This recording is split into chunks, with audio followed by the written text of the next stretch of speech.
Okay guys, I wanted to do a quick video on how I installed my CB antenna remount on my GMC Sierra 2007. I put this Firestik on that I had. It's kind of a old antenna I'm reusing, but and I got this stake mount, which it worked.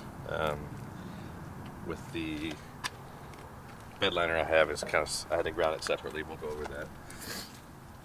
But I was sick of routing it through the door jamb, which I had in my old one. I routed it through the door jamb underneath the truck. This way I took the back seat off. So I had to take that off. I had these two bolts, this bolt, and then one more here. And then there's two bolts connecting it to the other seat. You have to take off, and then it just slides right out. But if you take this back here off, and then you look, I don't know if you can see in there, if it'll focus. Let me try to focus it.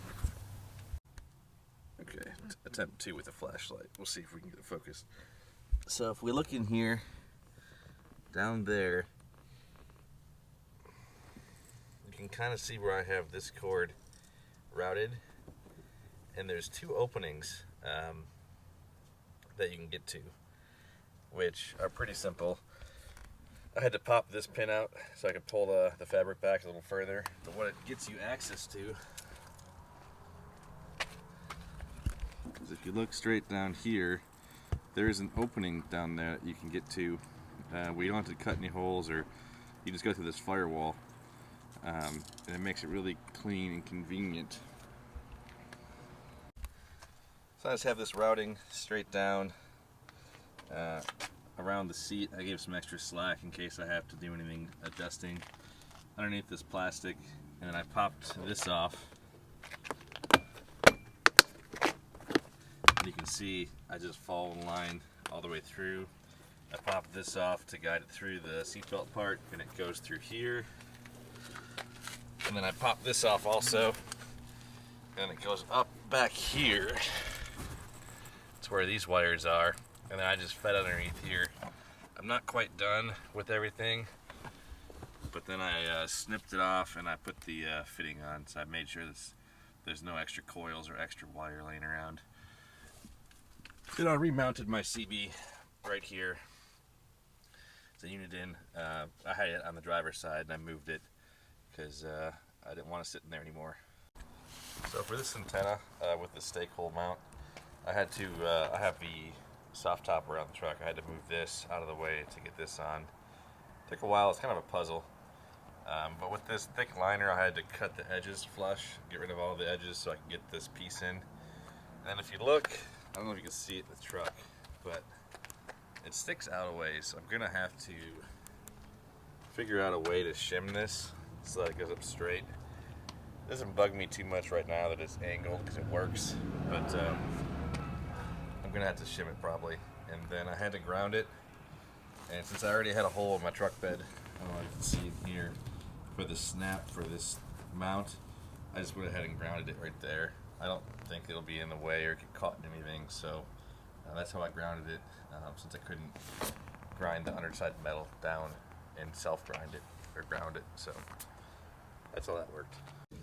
So originally I had the CB mounted here, right next to the driver's knee, but I found that was kind of inconvenient. It took away from the room, but it was convenient for the cables. I don't know if you can see underneath here, I've got the cables, the red cables coming up from the boot of the firewall, and I just tucked them up underneath here and then zip tied them to the structure, and they go right underneath the center console over there, so that worked well.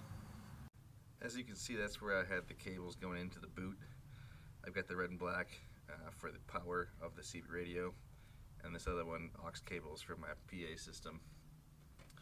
But the power, so the power I have routed here, and I found on my block out here, I found which one was attached to the starter ignition.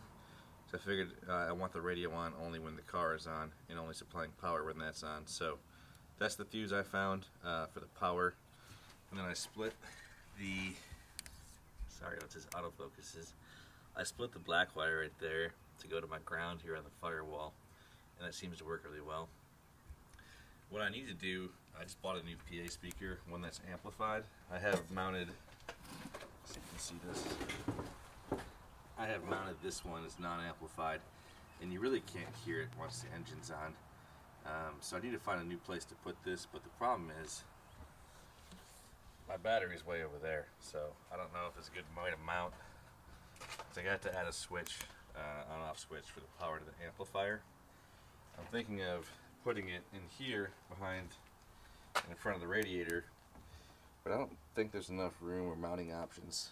So if you guys know of a good place to put a PA system where it won't get damaged, but yet is still projecting audio somewhere in the front, please put that in the comments and let me know.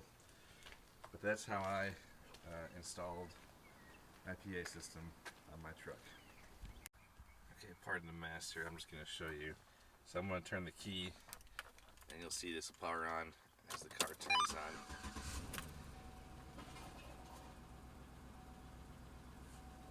And then you got your CB working for you. There's not much chatter going on, but let's see if I get the weather. It's increasing to 18 to 23 knots. So you can see waves around 2 feet. It's out of the way. You can chance of showers and thunderstorms. On Perdido Bay, Pensacola Bay, including Santa Rosa Sound, and Choctaw-Hatchie Bay. Next will be the PA project. For rest of today, north winds 8. Thanks.